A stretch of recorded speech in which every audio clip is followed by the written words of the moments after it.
فبأي آلاء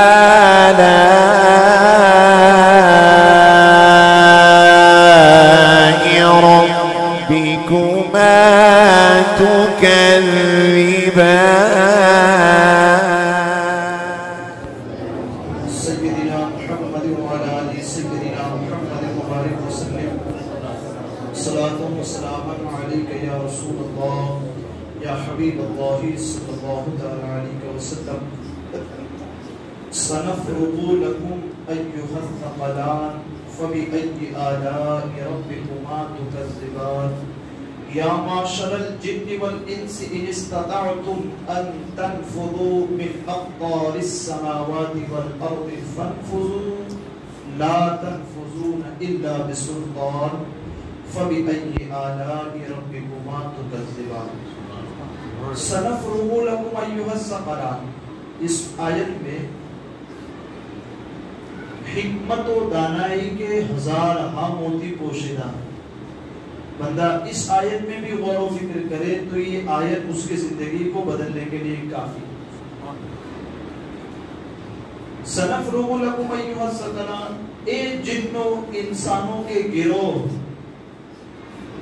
اے انسانوں اور جناتوں کی جماعت، اللہ تبارک و تعالیٰ فرما رہا ہے ابھی ہم تمہارے حساب کا قصد فرمائیں گے. کل من علیہا فان، سب فنا ہو جائے گا، ختم ہو جائے گا. ختم ہو جانے کے بعد قبروں سے مردے اٹھا دیے جائیں گے، قیامت میں بھی آ جائیں گے. کہا کیا ہوگا؟ اب حساب ہوگا. ان قریب سنفرغ لکم ایھا الثقلان، ابھی ہم تمہارے حساب کا قصد فرمائیں گے. دنیا ختم ہوئی، ختم ہو جانے کے بعد قبر سے مردے اٹھا دیے گئے. کہا ہم نے بھیجا کیوں تھا؟ آپ کو دنیا میں بھیجا ہم نے کیوں تھا؟ کہا عمل کرو. کہا کس چیز کے؟ کہا یہ جو گھر تمہارا جنت رکھا ہے اس میں پہنچنے کے. سمجھ رہے ہیں بھائی؟ انسان کھیتی کہاں کرتا ہے؟ اپنے گھر میں کرتا ہے.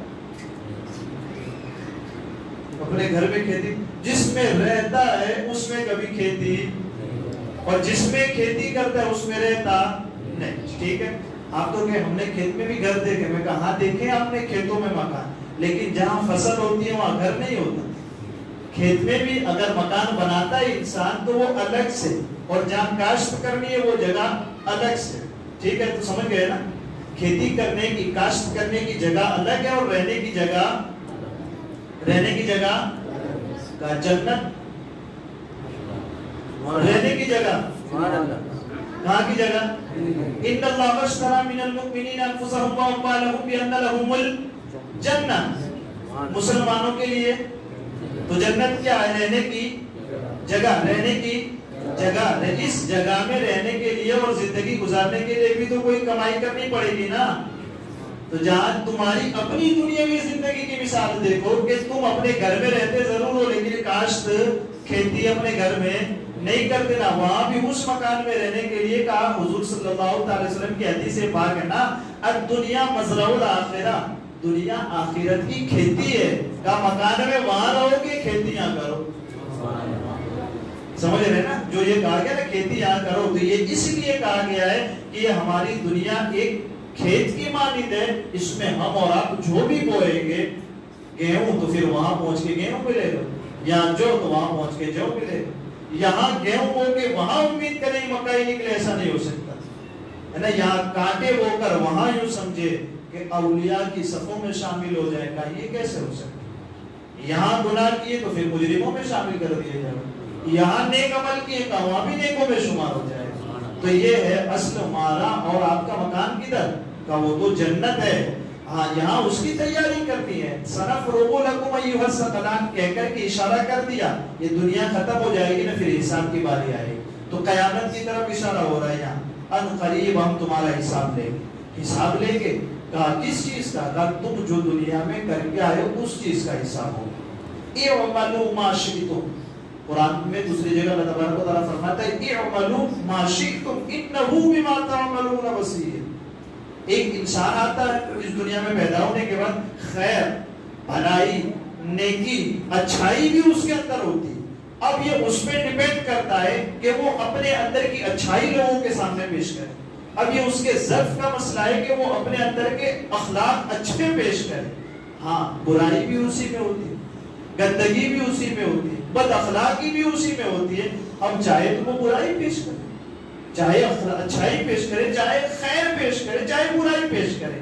ہاں اعملوا ما شئتم, جو کچھ تم پیش کرو گے, جو کچھ بھی کرو گے, اعملوا ما شئتم, جو کچھ جیسا چاہتے ہو ویسا کرو اس دنیا میں. انہ بما تعملون بصیر, یقیناً تمہارا ہمارا رب ہمارے کاموں کو دیکھ رہا ہے. اس دنیا میں بھیجنے کے بعد ہم کو اور آپ کو زبردستی نہیں پکڑ لیا گیا, نہیں یہ کرنا ہی پڑے, اس کو چھوڑنا پڑے گا, کرنا ہی پڑے گا, چھوڑنا ہی پڑے, ایسا نہیں کر دیا ہے. سمجھ رہے ہیں نا, اچھائی اور برائی اس کی سوچ سمجھ ہمارے ذہنوں میں ہے.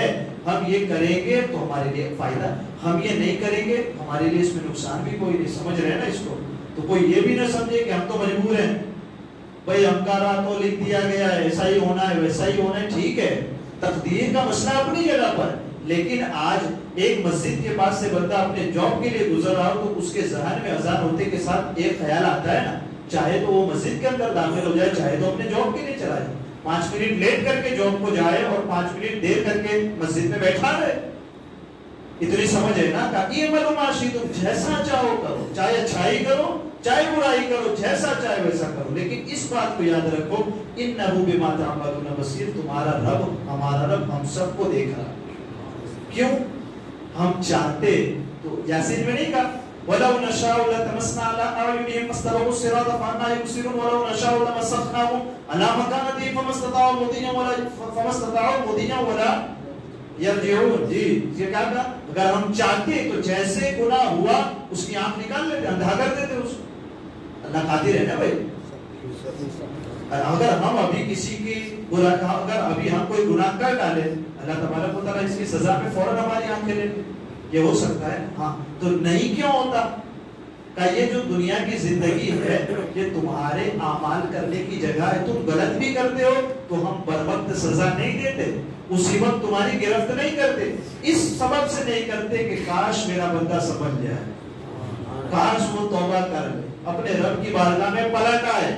جس گھر کو میں نے اس کے لیے بنایا اس کی تیاری کر کے اس میں داخلے کی تیاری کرے, اس میں داخل ہونے کی کوشش کرے. ہاں پھر اگر وہ اس جرم پر اڑا رہ جائے گا, اللہ فرماتے ہیں سنفرغ لکم ایھا الثقلان, بندو جناتوں اور انسانوں کے گروہ تیار ہو جاؤ, تمہارا حساب کریں گے.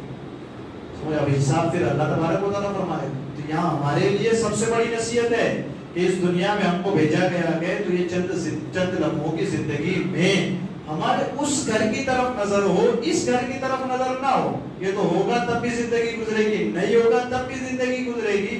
وہ گھر نہیں ہوگا تو پھر زندگی کہاں گزرے گی, سوائے جہنم کے پھر اور کوئی جگہ بچتی نہیں ہمارے. ایک ہی تو چیز جنت یا جہنم, تو اگر جنت کے حقدار نہیں بن پائے تو پھر کون سی چیز میں جائیں گے.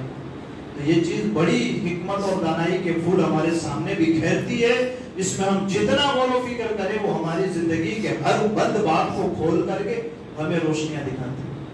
تو ہمیں اور آپ کو سمجھنا چاہیے کہ ہمیں کیا کرنا ہے. ٹھیک ہے, یا سقلان کا لفظ استعمال ہوا جنات اور انسانوں کے لیے. سقلان, سقلان سے مراد کیا ہوتا ہے, بھاری چیز. عام لفظوں میں کہہ دیتے بھاری بوجھ والی چیز جس کو ہوتی ہے اس کو عربی میں صرف سے قاف لام سے تعبیر کرتے ہیں. تو یا جنات اور انسانوں کو بھاری چیزوں سے تعبیر کیا. کیوں؟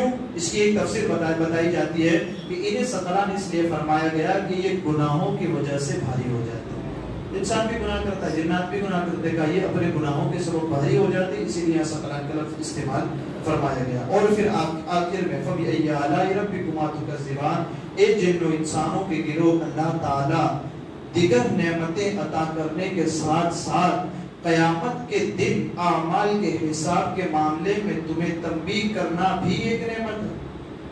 آپ سمجھ رہے کتنی بڑی نعمت ہے. اس کو اور فکر تھوڑا سا سمجھیے اس کو. کیا کہ ایگزام میں کیا پوچھا جائے گا, کیا یہ ایگزام لینے والا بتا دیتا ہے؟ بتا دیتا ہے, کبھی بتا رہا ہے. لیکن قبر میں کیا سوال ہوگا نہیں بتا دیا. ہمارا رب کو ماں دینوں کا ماں کو تقول کیا کہ آدھا رجل نہیں بتا دیا. سب کچھ تو بتا دیا, ہے کوئی چیز ایسی جو نہ بتائی. کہا ایگزام اس 3 سوال کا ہوگا، وہ سوال بھی بتا دیا، جواب بھی بتا دیا، ربی اللہ، دینی الاسلام، سب بتا دیا ہے کہا جو حساب ہم لیں گے اس کا بھی، کہا ہم قیامت کا میدان سجائیں گے، پھر ایسے جہنمی نکلیں گے، قبروں سے اٹھیں گے، یہ حال ہوگا ان کا، ایسے میں بھی جنتی گروہ بھی ہوگا کہ انہیں کہا جائے گا جدا کر دو جہنمیوں کو جنتیوں سے، پھر وہ الگ جگہ پر چلے جائیں گے، جتنا اپنا پیپر ہے وہ سب بتا دیا۔ اس سے بڑی نعمت کیا ہوگی کہ زندگی بھی مولا تو نے دے دی، زندگی دینے کے بعد ایمان جیسی دولت بھی عطا کر دی، ایمان جیسی دولت عطا کرنے کے بعد زندگی کیسے گزارنی وہ بھی بتا دی، زندگی کے بعد کیا کرنا ہے وہ بھی بتا دیا، اور کہاں رہنا ہے وہ بھی بتا دیا، تیاری کیسی ہونی چاہیے وہ بھی بتا دیا، ہاں پاس ہو جاؤ گے تو یہ دے کے وہ بھی بتا دیا۔ کتنی ساری نعمتیں، اب ان نعمتوں کو ہمیں اور آپ کو غور کرنا چاہیے، قیامت میں کل کیا ہوگا اللہ نے سب بتا دیا۔ اب یہاں سے جہنمیوں کے آگے حالت آئیں گے، یہاں سے یا معاشر الجن والانس یرسل علیکم اشواظ من نار ونحاس فلا تنتصرون، تھوڑی سی 6-7 آیتیں ہیں مسلسل جہنمیوں کا جو حال اور انجام ہوگا نا اس کے بارے میں، تاکہ ہم اور آپ کو اللہ تبارک و تعالی نے اس عذاب سے بچانا، یعنی کہ تنبیہ کر دی کہ اے ہم جو ہم کو مانتے ہیں کہیں وہ ایسے کام نہ کر جائیں کہ جو جہنمیوں کے کام، سمجھ رہے ہیں نا؟ تو یہ اللہ تبارک و تعالیٰ کی بہت بڑی نعمت ہے، بہت بڑی نعمت ہے، ہمیں اور آپ کو اس پر غور و فکر کرنا چاہیے۔ اللہ تعالیٰ مجھے آپ کو کہنے سننے سے زیادہ یہ موقع کی توفیق عطا فرمائے، ہمارے کہنے آپ کے سننے میں عمدن سہون کوئی خطا ہوئی ہو اللہ عز و جل اپنے حبیب کے صدقے اسے معاف فرمائے۔ استغفر اللہ ربی من کل ذنب واتوب الیہ، وصلی اللہ تعالی علی